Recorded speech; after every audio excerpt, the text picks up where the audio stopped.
Hey, this is Adrian with the Alpha Project. We're at Savage Gym with Jaron.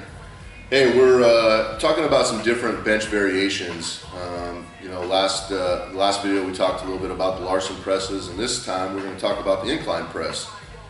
The incline press is a little unique as far as pressing, and if you have ever gone from benching flat bench into benching into an incline, it's a whole different movement, and your first couple of reps or even a first maybe one or two sets seemed a little screwed up.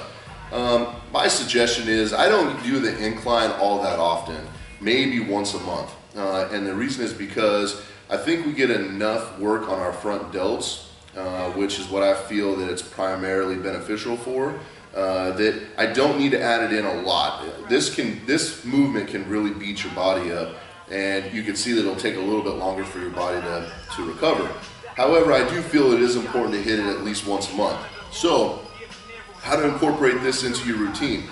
I do the light and heavy bi-weekly switch. So 1 week it's heavy, 1 week it's light on benching.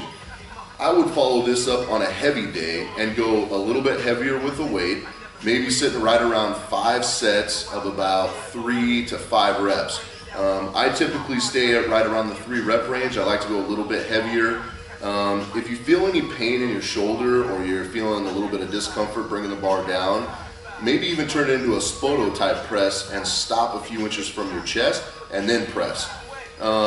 Finally, the one thing I like to do while doing an incline press is go a little bit narrow. I like to have a little bit close grip while I do this. Not super important to do any type of pausing. Just get the bar out in front of you, find your groove, bring it down to your chest and slam it back up.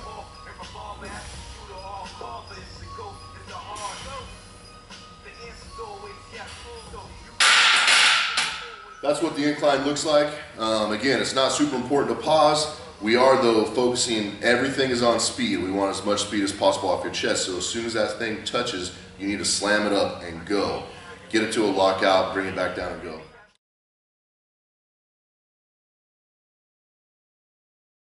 So on a dead pin press day, I do those following every heavy bench day, and we'll demonstrate those coming up.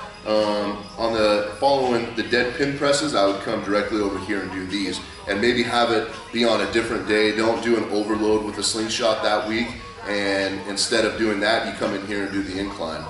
Okay. Do you run that on just kind of a fixed alternating schedule, or is that something that you just kind of go by feel? Yeah, just go by feel. You know, if you've done the slingshot for 2 or 3 heavy work sessions, then program a heavy incline session in instead. You know, I wouldn't do it, like I said, more than once a month, maybe.